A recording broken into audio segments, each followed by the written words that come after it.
क्या आपको मालूम है इंग्लिश ग्रामर के भी मूड्स होते हैं? यस, इंग्लिश ग्रामर के मूड्स होते हैं। और इंडिकेटिव, सब्जंक्टिव, इंपरेटिव मूड, ये तीन मोस्ट कॉमनली यूज्ड मूड है और काफी इंपॉर्टेंट है। लेकिन दो एडिशनल मूड्स जो कि है इंटेरोगेटिव और कंडीशनल मूड, इसके बारे में ज्यादातर टीचर्स भी बात नहीं करते और ज्यादातर बुक्स में भी आपको नहीं मिलेगा। तो ये दोनों एडिशनल मैं आपको बोनस मूड्स के बारे में भी इस वीडियो में बताऊंगी। तो hi guys, welcome back to the Thar academy. सबसे पहले जान लेते हैं कि इंपॉर्टेंस क्या है मूड्स की और मूड्स किस चीज के होते हैं। तो मूड्स होते हैं वर्ब्स के। जो सेंटेंस का वर्ब होगा वो आपको मूड बताएगा। किसका किसका मूड बताएगा? स्पीकर का। स्पीकर इंडिकेट करता है कि हाउ, इंडिकेट करता है कि कैसे एक एक्शन को परसीव किया जा रहा है उसके द्वारा। कैसे एक स्पीकर कोई भी एक्शन को परसीव कर रहा है खुद। वो आपको कुछ कमांड दे रहा है, वो कुछ रिक्वेस्ट कर रहा है, कुछ सजेस्ट कर रहा है, कुछ विश कर रहा है, हाइपोथेटिकल सिचुएशन वो सोच रहा है।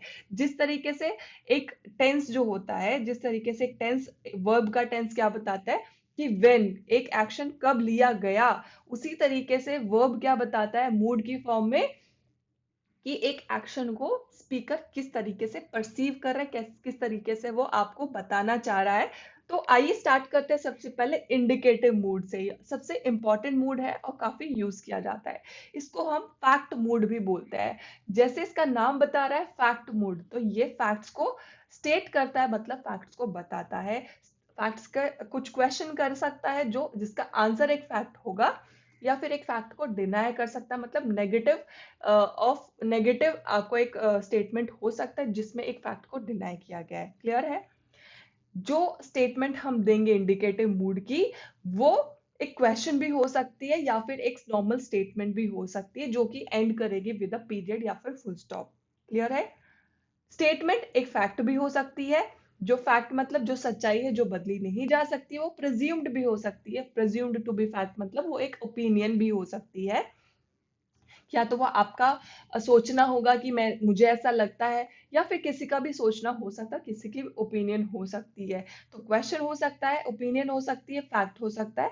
तो इसलिए हम इसको फैक्ट मूड बोलते हैं।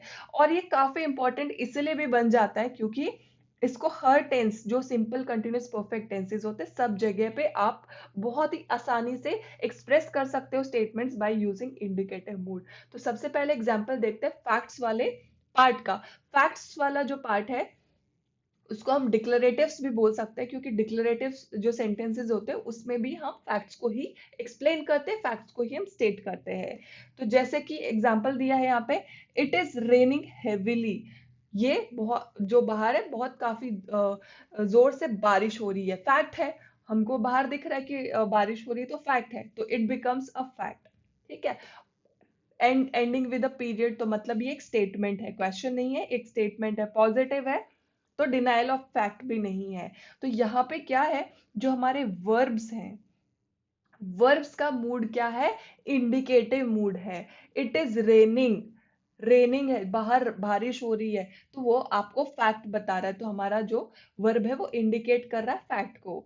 आई am going to buy this car, I am going to buy this car, तो हमारे जो वर्ब्स है वो इंडिकेट कर रहे हैं कि ये फैक्ट है कि मैं कार खरीदने जा रही हूँ। Are you attending the function on the weekend? Are you subject है, अटेंडिंग, तो आर यहाँ पे क्या ऑक्सिलरी है जो यूज किया गया है एक क्वेश्चन पूछने के लिए। ऑक्सिलरी को यूज किया गया है क्वेश्चन पूछने के लिए, और उसका आंसर क्या होगा? एक फैक्ट होगा। Yes I am going to attend, या फिर no I am not going to attend, या whatever may be the answer, जो कि एक फैक्ट होगा। तो ये क्या कर रहे हैं हम यहाँ पे, क्वेश्चन पूछने के लिए भी इस्तेमाल कर सकते हैं इंडिकेटिव मूड को। I will wear diamond necklace for the party. Again, I am declaring, मेरा डिक्लेरेटिव सेंटेंस है कि मैं डायमंड का नेकलेस पहनने वाली हूँ पार्टी में। तो जो विल और वेयर है, जो हमारे हेल्पिंग वर्ब है, और दूसरा क्या है, वर्ब है जो एक्शन बताएगा। एक्शन हमारा क्या बताता है कि मैं पहनने वाली हूँ। तो जो मेरा मूड है वो क्या कर रहा है, इंडिकेट कर रहा है कि I am going to wear the necklace diamond. Clear है? अब हम बात करेंगे ओपिनियन की, कैसे एक वर्ब ओपिनियन भी बताता है और इंडिकेट करता है मूड को। यू लुक, क्या तुम दिख रहे हो, you look beautiful in this dress, तुम बहुत अच्छे ब्यूटीफुल दिख रहे हो इस ड्रेस में। तो यू लुक जो हमारा वर्ब है वो एक इंडिकेटिव मूड में है। पूरा सेंटेंस देख के आपको सेंटेंस से पता चल जाएगा कि ये एक डिक्लेरेटिव सेंटेंस है या फिर किस टाइप का सेंटेंस है। तो यहाँ पे क्या है, यू लुक मतलब क्या है, तुम यू लुक ब्यूटीफुल, उससे पता चल रहा है ये मेरी ओपिनियन है, क्योंकि ये मेरे को लगता है, हो सकता है किसी और को वो ये ड्रेस आप पे अच्छी ना लगे। ठीक है, माई ब्रदर लाइक्स, मेरे ब्रदर को पसंद है चॉकलेट केक। तो लाइक्स यहाँ पे जो वर्ब है वो बता रहा है indicative mood. This pizza taste delicious, तो यहाँ पे लाइक्स टेस्ट ये क्या हमारी ओपिनियन है, राइट। ओपिनियन है जो कि फैक्ट भी हो सकती है, मतलब वो सच में डिलीशियस हो सकता है, या फिर ऐसा भी हो सकता है वो सिर्फ आपको लग रही है, तो प्रिज्यूम्ड टू बी फैक्ट। ठीक है, प्रिज्यूम टू बी फैक्ट वाला सिचुएशन भी है। दूसरा हम बात करेंगे इंपरेटिव। अभी तक हमने बात करी इंडिकेटिव मूड की, अब हम बात कर लेते हैं इंपरेटिव। इसको हम बॉसी मूड भी बोलते हैं। बॉसी मूड क्यों बोलेंगे, क्योंकि ये कमांड देने में बिलीव करता है, एडवाइस देता रहता है, या फिर हम कभी कभी कुछ मांग भी सकते हैं। We can beg something to do, किसी से we can beg someone to do something. तो बॉसी मूड इसलिए बोल सकते हैं हम इसको। ये एक्चुअली में इसका नाम नहीं, मैंने आपको हमेशा के लिए याद होगा इसलिए मैंने आपको वो ऐसा इसका नाम देके बताया है कि ये बॉसी हो सकता है। इससे पहले वाला फैक्ट मूड भी बोल सकते हैं, but these are not its grammatical names, तो आप वो यूज मत करिए। ठीक है, तो ये किस लिए यूज किया जाता है, कमांड देने के लिए, एडवाइस, या फिर किसी से बेग करने के लिए भी यूज किया जा सकता है।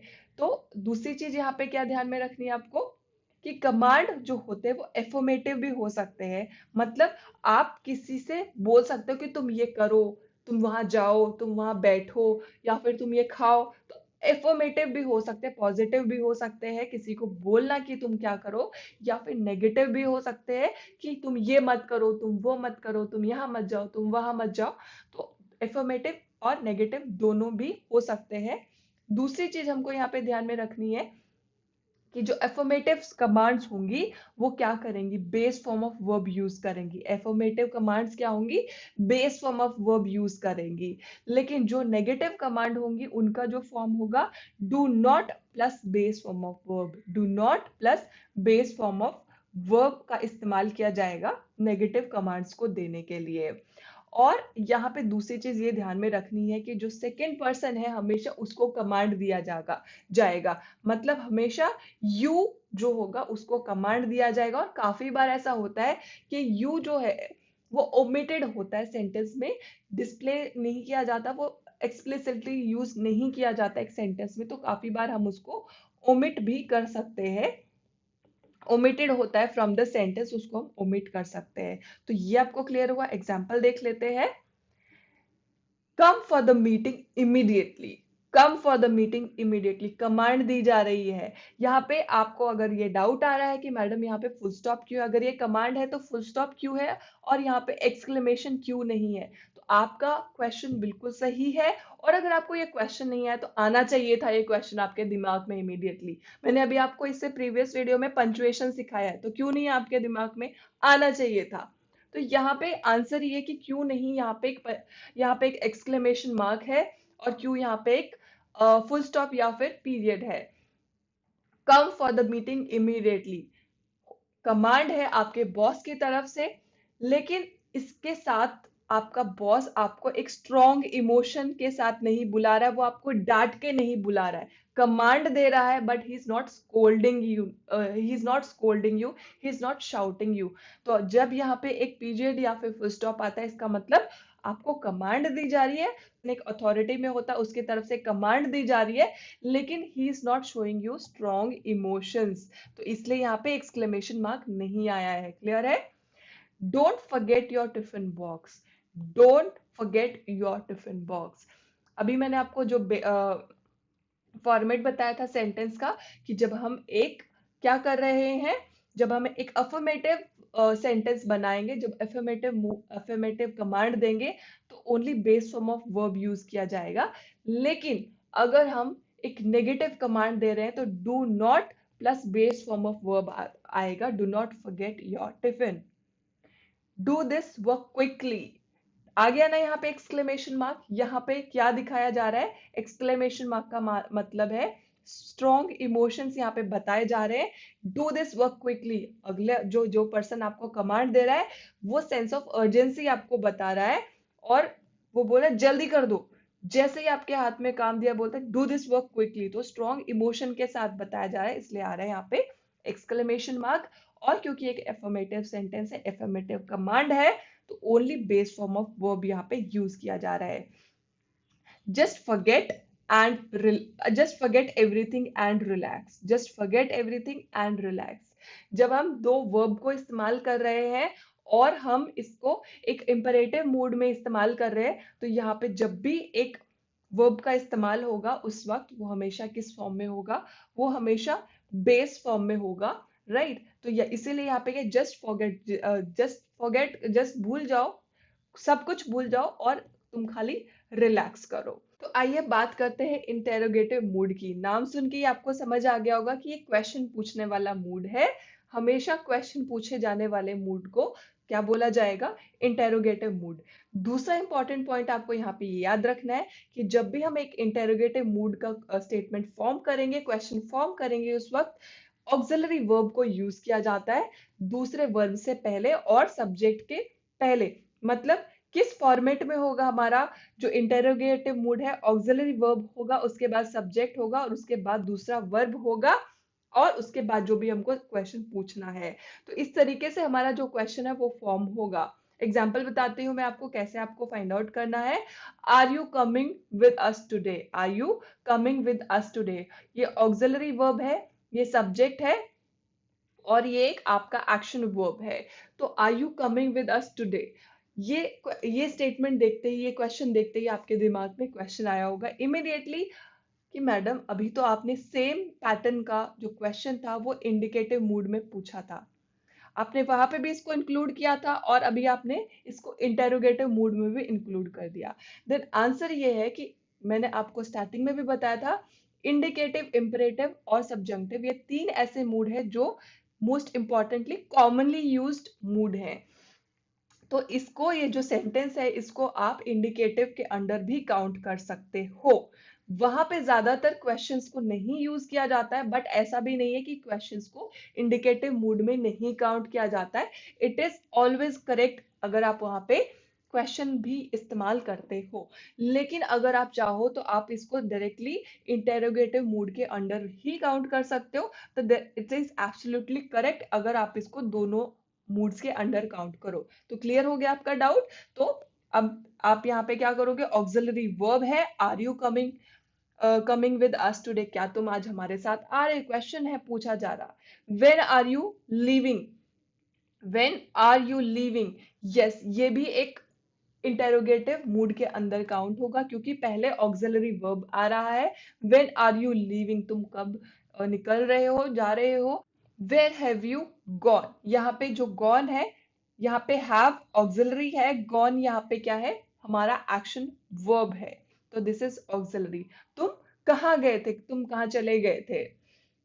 Did you read that book, did you read that book. तो आप इसका हमेशा जो फॉर्मेट है वो देखो, auxiliary subject verb, auxiliary subject verb, auxiliary subject verb, auxiliary subject verb. तो क्लियर है आपको इंटेरोगेटिव जो मूड होगा उसका फॉर्मेट क्या होता है। तो अब हम बात करेंगे कंडीशनल मूड की। कंडीशनल मूड क्या होता है?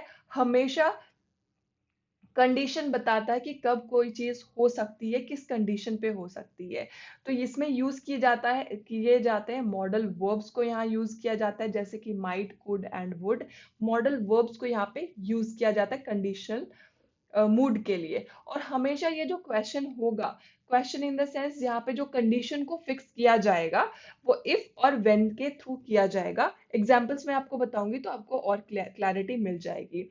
तो पहली चीज यहाँ पे क्या है? कंडीशन फिक्स करी जाएगी, यहाँ पे मॉडल वर्ब्स का यूज किया जाएगा और जो कंडीशन को फिक्स किया जाएगा वो इफ और व्हेन के थ्रू किया जाएगा। इसको किस लिए यूज किया जाता है? कोई भी रिक्वेस्ट, अगर आप किसी से रिक्वेस्ट कर रहे हो तो उसके लिए इस्तेमाल किया जाता है। और उसके साथ ही साथ जो सिचुएशन है, जो कंडीशन है अनसर्टेनिटी की, वो भी डिपेंड करती है कि अगर एक चीज होगी, वो एक चीज अगर वो एक एक्शन होगा तो ही वो ट्रांसफर होगा दूसरे पे, मतलब दूसरा जो वर्क है वो तभी कंप्लीट होगा जब पहला वाला खत्म होगा। तो यहाँ पे अनसर्टेनिटी को इंट्रोड्यूस किया जाता है, ताकि किस चीज से किया जाता है, इफ एंड व्हेन से अनसर्टेनिटी को और कंडीशन को इंट्रोड्यूस किया जाता है कि कब कोई चीज होगी, अगर पहली चीज होगी तो ही दूसरी चीज होगी। तो एग्जांपल बताती हूँ आपको। If you change this dress I will take you with me, अगर तुमने ये ड्रेस चेंज कर ली तो मैं तुमको अपने साथ ले चलूंगी। आपका जो कंडीशन है वो कैसे इंट्रोड्यूस किया गया, इफ से, अगर तुमने ये ड्रेस चेंज कर ली तो मैं तुमको अपने साथ ले चलूंगा या ले चलूंगी। तो यहाँ पे जो हमारे वर्ब्स है वो क्या कर रहे हैं, वर्ब इंडिकेट कर रहे हैं स्पीकर का मूड की, क्या स्पीकर के मन में वो क्या बताना चाह रहा है, वो मूड को बता रहे हैं। तो वर्ब हमारा इंडिकेट कर रहे हैं कि कंडीशन, अगर तुमने चेंज कर ली ड्रेस तो ही लेके चलूंगा। We could go to different place if you would like, मतलब अगर तुमको पसंद है तो हम जाएंगे, अगर तुमको पसंद नहीं है तो हम नहीं जाएंगे। तो अगर हमारी पहली कंडीशन फुलफिल नहीं हुई तो दूसरी पे एक्शन नहीं होगा, पहली कंडीशन फुलफिल हो गई तो दूसरी पे भी एक्शन हो जाएगा। तो ऐसे ऐसे इंट्रोड्यूस किया जाता है कंडीशनल मूड को। और मूड हमारा कौन बता रहा है, हमारे वर्ब्स बता रहे हैं। Who is the first person you would tell, you would tell if you won the lottery, अगर तुम लॉटरी जीत गए तो कौन ऐसा फर्स्ट पहला पर्सन होगा जिसको तुम बताओगे, या फिर अगर तुमने लॉटरी नहीं जीती तो तुम किसको नहीं बताओगे। तो सिंपल है, यहाँ पे कंडीशन है अगर तुमने लॉटरी जीत ली, डिपेंड करता है सब कुछ अगर तुमने लॉटरी जीती है या नहीं। तो अगेन हमारा जो यहाँ पे मूड है वो किससे डिसाइड किया जा रहा है, mood of speaker decided by the verb. We will leave when dad get home, तो जब जैसे ही पापा घर पे आ जाएंगे, फादर घर पे आ जाएंगे, उसी वक्त हम निकल जाएंगे। तो we will leave when dad get home। तो अगेन हमारी जो कंडीशन है वो इंट्रोड्यूस करी जा रही है when। तो इफ और when जो है वो इंट्रोड्यूस करने के लिए इस्तेमाल किए जाते हैं कंडीशन। तो अब हम बात करेंगे सबजंक्टिव मूड की। It is very very important mood, एक पॉइंट। और दूसरा पॉइंट ये क्या है, ये थोड़ा सा ट्रिकी है। क्या है, थोड़ा सा ट्रिकी है। तो इसीलिए मैंने क्या डिसाइड किया है कि मैं आपको एक जो बेसिक अंडरस्टैंडिंग सबजंक्टिव मूड के बारे में होती है वो मैं आपको इसी वीडियो में बता रही हूँ। But I will take it forward और मैं इसके ऊपर सबजंक्टिव मूड के ऊपर एक इंडिपेंडेंट वीडियो बनाऊंगी, जिसमें आपको मूड के बारे में, सबजंक्टिव मूड के बारे में बहुत अच्छे से डिटेल में बताऊंगी, क्योंकि थोड़ा सा लंबा टॉपिक हो सकता है, क्योंकि इसमें काफी पार्ट्स भी होते हैं। तो फॉर दैट मैं इसको कंटिन्यू करूंगी नेक्स्ट वीडियो में, आने वाली जो भी मूड के ऊपर वीडियो बनाऊंगी उसमें मैं सबजंक्टिव मूड भी आपको काफी अच्छे से एक्सप्लेन करूंगी। तो अभी मैं आपको जो बेसिक अंडरस्टैंडिंग होनी चाहिए वो मैं आपको यहीं पे दे देती हूँ। इसको एक्सप्लोर करने के लिए जो हाइपोथेटिकल सिचुएशंस होती हैं उनको एक्सप्लोर करने के लिए सबजंक्टिव मूड का इस्तेमाल होता है। हाइपोथेटिकल का मतलब जब आप काश सोचते हैं, आई विश ऐसा होता, अगर मेरे पास बहुत सारा पैसा होता अभी तो मैं यूरोप में टूर करके आ जाता, अगर मेरे पास महंगी गाड़ी होती तो मैं अपने ऑफिस स्कूल या कहीं पे घूमने के लिए आसानी से जा सकता, अगर ये होता तो वो होता, अगर ये होता तो वो होता। तो जो अगर वाली सिचुएशन होती है, जो हाइपोथेटिकल, जिसको हम बोलते हैं ना ख्याली पुलाव पकाना, तो वो होती है हाइपोथेटिकल सिचुएशन। एक तरीके से, सिर्फ वो नहीं, वो एक तरीके से भी मैं बताने की कोशिश कर रही हूँ। तो जैसे आपकी विश हो गई, डिमांड हो गई, सजेशन हो गई, उनको भी एक्सप्लोर करने के लिए सब्जेक्टिव मूड का इस्तेमाल किया जाता है। ये एग्जैक्टली अपोजिट होता है, एग्जैक्टली अपोजिट होता है किसके, इंडिकेटिव मूड के। क्यों ऐसा होता है, क्योंकि सब्जंक्टिव मूड क्या होता है, मोस्टली विश में, वो ख्यालों में ज्यादा चलता है, लेकिन इंडिकेटिव मूड फैक्ट पे बिलीव करता है। तो आप ये समझ सकते हैं कि ऑलमोस्ट अपोजिट है इंडिकेटिव मूड के सब्जंक्टिव मूड। यूजुअली क्या होता है, usually mixes the tense of verb and does not follow common usage of the tense. Yes, ये काफी इंपॉर्टेंट और ट्रिकी सिचुएशन है। यहाँ पे जो टेंस का नॉर्मल फॉर्मेट होता है, वर्ब का जो नॉर्मली इस्तेमाल होता है, जो उसका फर्स्ट सेकंड थर्ड फॉर्म होता है, वो यहाँ पे सब गड़बड़ा जाता है। जब बात आती है सब्जंक्टिव मूड की, सब गड़बड़ा जाता है।